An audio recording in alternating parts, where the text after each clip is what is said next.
Bonjour à tous, donc voici la deuxième vidéo concernant Louis XIV. Première partie, on s'intéressait à la vie à Versailles, à la vie et à la richesse du mode de vie de Louis XIV et de ses, camarades. Cette vidéo-là va s'intéresser cette fois-ci à la vie en France, donc dans le reste du pays, pendant le règne toujours de Louis XIV. Alors, comment est la vie donc des Français pendant le règne du roi? C'est une vie qui est extrêmement difficile pour plusieurs raisons. La première, une des raisons étant que pendant plusieurs années d'affilée, les Français vont avoir des hivers très froids, ce qui va provoquer un problème dans les cultures. Les cultures seront très limitées, très appauvries, et donc les Français vont être en manque de nourriture, vont avoir du mal à se nourrir puisque les récoltes seront extrêmement mauvaises. Ici, vous voyez une gravure qui date de l'époque et qui représente ce moment de vie où, à l'époque, on a pu donner aux Français alors là, ce sont des miches de pain, puisque les Français étaient tellement affamés que l'on leur donnait des boules de pain pour avoir au moins ça à se mettre sous la dent. Donc, à cette époque-là, effectivement, le manque de nourriture crée des famines, des disettes extrêmement nombreuses et extrêmement fortes. Donc les famines sont tout simplement un moment de l'histoire où une population n'a plus du tout de quoi se nourrir pour vivre, disons, correctement. Donc à l'époque, effectivement, les famines et les disettes sont très, très, très nombreuses. Ici, on voit bien que sur la gravure, il y a des gens donc qui essayent de récupérer plusieurs pains en même temps. Il y a des gens, ici une femme également, qui en met dans son tablier. Les gens se bousculent, hein, on voit bien qu'ils sont quand même, on sent qu'il y a un énervement collectif. Il y a même des gens qui sont mis à terre, voilà, on voit que c'est extrêmement compliqué, que tout le monde a besoin de manger.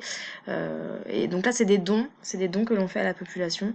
Mais ça reste des dons très simples puisque ce n'est que du pain. Mais le pain à l'époque est effectivement une des principales sources de nourriture, hein, comme on l'avait déjà expliqué. Donc à l'époque, effectivement, voilà, il y a des famines, et des disettes extrêmement nombreuses. Le peuple est très très affamé. En plus de ça, Louis XIV va va demander des impôts à sa population. Une population qui est déjà très pauvre puisque c'est une population de paysans et de paysannes. Il va demander des impôts, sauf que malheureusement, les gens ne peuvent presque pas payer, ils n'ont déjà pas d'argent. Donc ça va appauvrir encore un peu plus la population qui déjà n'a pas d'argent pour se nourrir, n'a pas d'argent pour s'habiller, n'a pas d'argent voilà, pour vivre, hein, tout simplement. Donc les impôts sont nombreux, sont importants. Pourquoi est-ce que Louis XIV demande des impôts? Parce qu'à cette époque-là, il fait de nombreuses guerres. J'ai oublié de mettre un S à guerre, excusez-moi.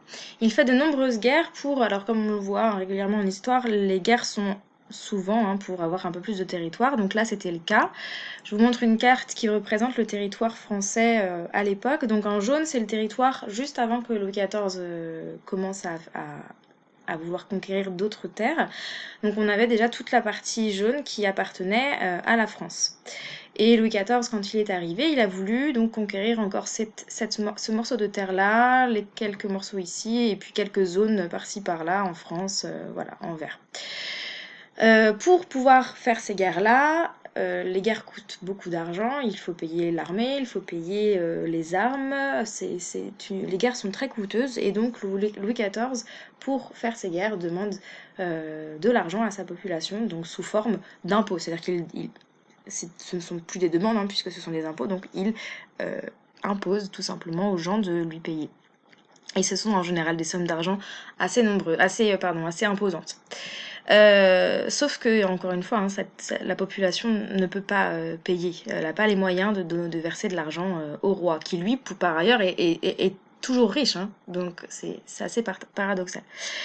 Ce qui crée donc les famines, les disettes, la pauvreté, les impôts qu'on demande encore et encore à la population, ça fait que la population se révolte. Donc à plusieurs endroits en France, on voit des révoltes qui commencent à monter. Donc on voit ici en Bretagne notamment en 1675, là on sent des révoltes apparaître. On en voit ici aussi dans les Cévennes un petit peu plus tard en 1702. Mais à savoir qu'au fur et à mesure que le temps passe sous le règne de Louis XIV et au-delà, hein, même avec le règne de Louis XVI un petit peu plus tard, voilà, les révoltes vont gronder de plus en plus au sein du territoire français. Puisque l'injustice est extrêmement forte en fait, hein. Les gens se sentent tout simplement euh, mal inconsidérés, je dirais. Donc voilà, les révoltes commencent à monter. À savoir que en plus donc des famines, du manque d'argent et des impôts extrêmement coûteux que demande le roi, pendant cette période de règne, Louis XIV fait aussi la mainmise sur la vie religieuse du pays. C'est-à-dire que, si vous vous souvenez bien, grâce à l'édit de Nantes, excusez-moi, les protestants et les catholiques étaient à égalité dans la pratique de leur foi et de leur religion. Louis XIV, quand il est arrivé, il a mis en place une forme de l'armée qu'on va appeler les dragons. On appelle ça des dragons. Ce sont des gens, en fait, qui vont imposer aux catholiques qui vont imposer aux protestants de devenir catholiques. Donc on appelle ça la période des dragonnades.